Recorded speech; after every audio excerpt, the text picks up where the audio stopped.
Hello everybody, Eternal Primo here. Welcome to this video. This video will be on, obviously, 1997 tech versus 2021. How did we stack up against our predecessors? Find out after this intro.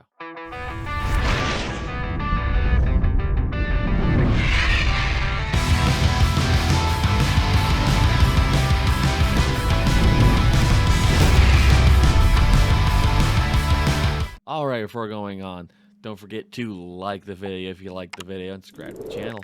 Also, don't forget, I stream on Twitch every Sunday and Thursday at 3 p.m. Eastern Standard Time. I hope to see you there.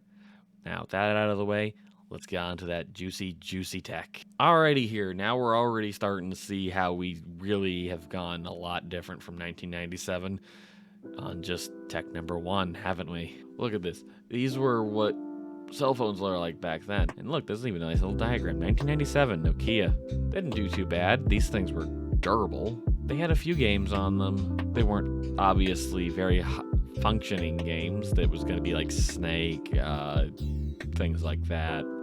Very one pixel by one pixel kind of games. There were some phones that were flip phones. Look at this Motorola. Look at that. It even has the numbers so you can see what you're dialing. That's fancy. Most of these phones also didn't really save that many numbers. I think if I'm remembering correctly, it saved up to 4 or 5 on speed dial. Actually, I think it was 9 because 9 numbers. And the rest you would just have to memorize. Most people just memorize the numbers because it was easier. That's what I used to do when I was growing up. Now you just put it in your phone and it's all fine. Speaking of now, look at our phones now. Colorful. Phones then. Black, gray, silver. 3 color options. Now, this one has 4. At least.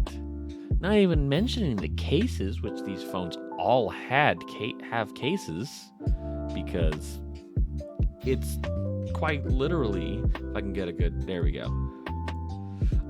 Glass, fragility. Have I mentioned fragility? This glass is actually bending. I can't even imagine how fragile that probably is, though it can bend, so I assume that they've gone through a bit of testing. This one has, and it has a keyboard you can attach to it.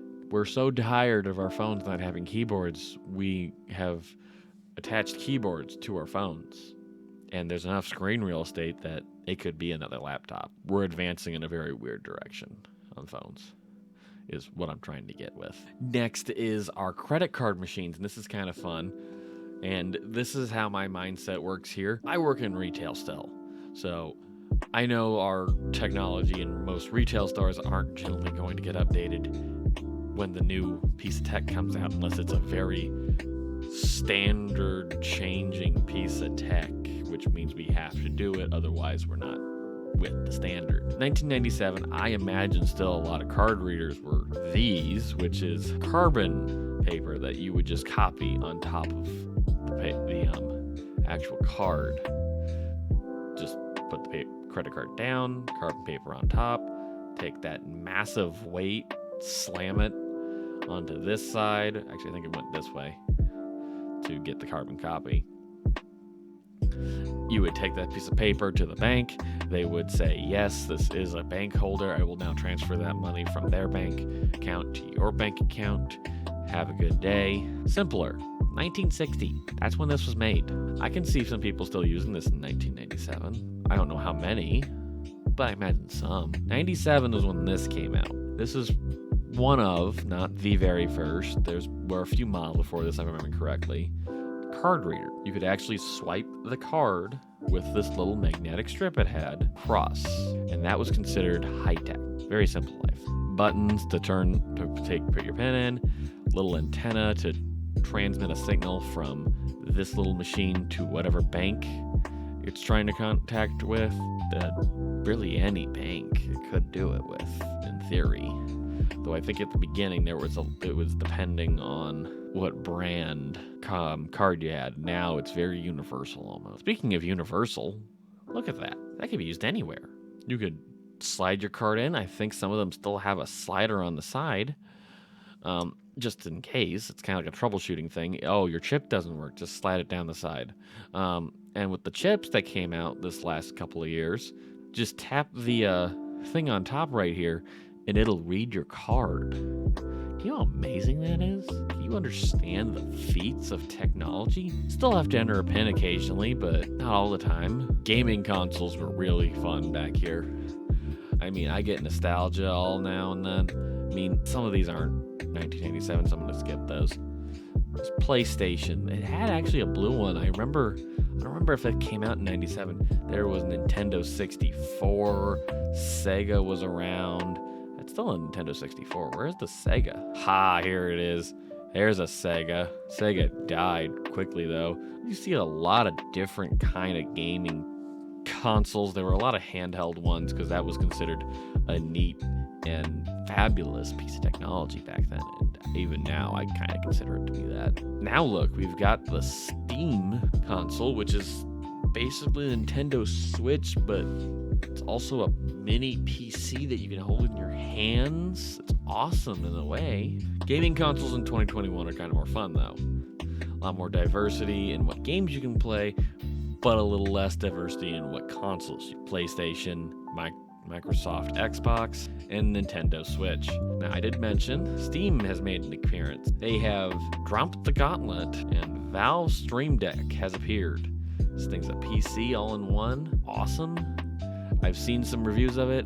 When it comes out, I might actually buy this, but I'm not sure yet, because I'm going to have to wait for some reviews, or I'll just do a review myself for you guys.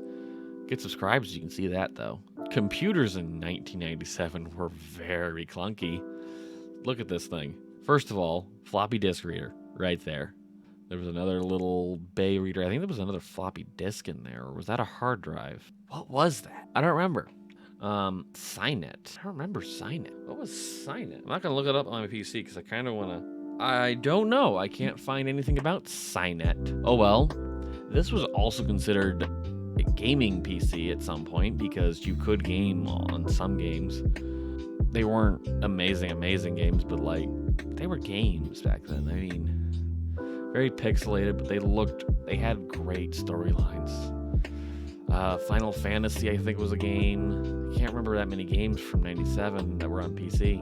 Oh well, I think Doom was around then though. But I want you to keep in mind on something. Look at the color. White, beige, or tan. Keep that in mind for a second. How many colors do you see? On this one alone, just in cases or even the screens, I see about 9 or 10. I don't even mean the actual screen. I mean the monitor itself, by the way. I count about 10. If it's different, I'll put it on the post edit. Or if I don't. But look, now we're going from this hunking desktop. Everything that did and more can now be done on a monitor that is now an all-in-one PC. Or if you really want to be a middle finger to this thing, look at the desktops now. These things are sick. I mean, there's actual gaming desktops that are significantly more beautiful. I mean, look at this thing. I mean, these things are beautiful. Keep in mind on this though, because we're gonna get back to this in a second. But Macs were a little different back then too. Look at the 1997 Mac. Now, they did have some Macs that looked like every other kind of computer back then. And there were these things. That's a flat screen for 97. I mean, keep in mind, most monitor screens were huge like that. And this is another Macintosh from 97. And this was the almighty Mac from 97. Or at least around that year. Look at that. It has color. If I remember correctly, there was a few colors. There was like 3 or 4. Now, we've got even more options. Look at this.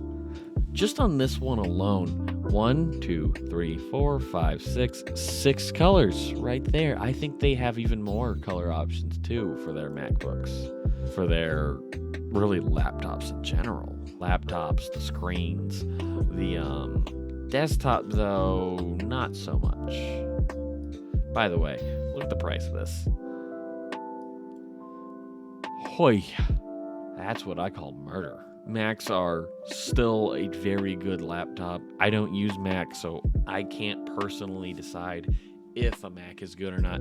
I do know that there are a lot of content creators that use Mac and do say it's actually pretty good for content creating, so I can believe that. I mean, if I were to really guess, I would probably say that it's kind of just as, I'm slapping my PC here, about as good as my own PC, if not close. It's just a personal preference. That's all it ever is.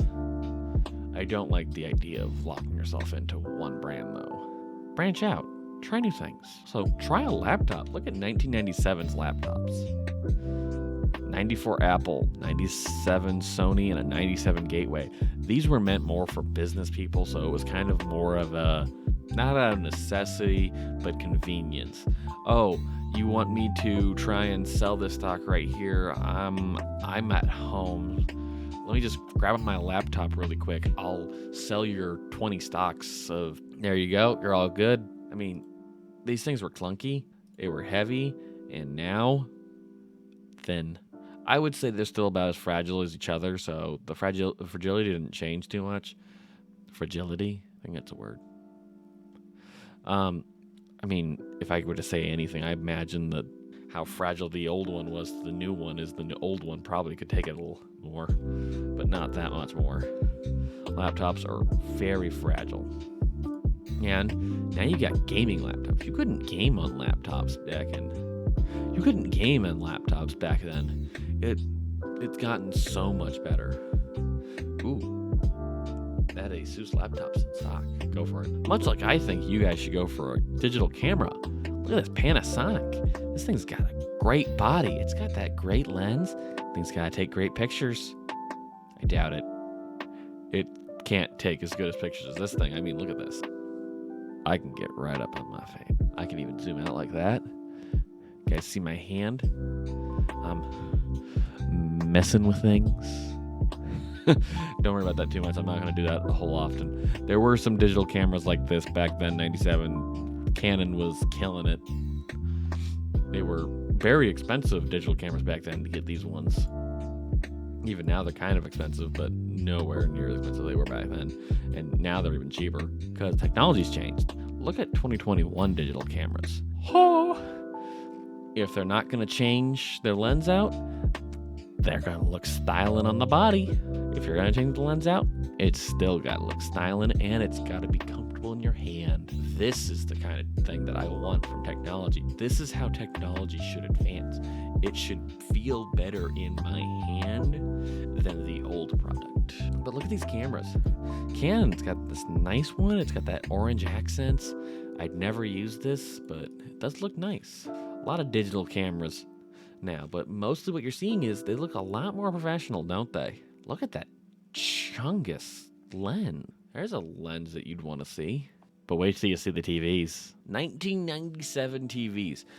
These were heavy AF. If you had what was, I believe, a 47-inch TV, you needed 2 or 3 people to pick it up and move it. Trust me, when we moved out of our old house, we still had one of those. It was a bitch to get out of the house and to get it out of the basement and everything. But that TV was good enough for friends.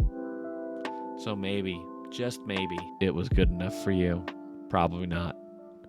TVs got a lot nicer. TVs now, look at these things.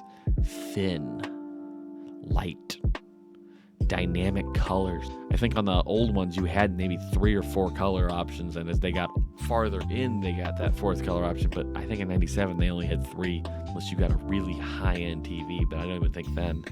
These TVs, however, are thin. They have the thinnest pixels generally. Even 1080p TVs are nice. It's a very simple idea here. As technology got better, the items gave more quality. So everybody, thank you for tuning in. Don't forget to like the video if you like the video and subscribe to the channel. Also, don't forget, I stream on Twitch every Sunday and Thursday at 3 p.m. Eastern Standard Time. Hope to see you there. Also, these kind of videos where I'm doing things, where I'm looking at different kinds of products online, I don't know how you guys are gonna like it. I kind of enjoy doing this because it's a little more off my seat. Like when I'm doing my video games, I kind of enjoy those. I also enjoy just being able to tell you how I feel about things like this. If you guys want to see me do more videos, leave a comment below. I'll definitely be doing more of these kinds of videos if I get enough. Again, thanks for tuning in. Stay funky, my friends.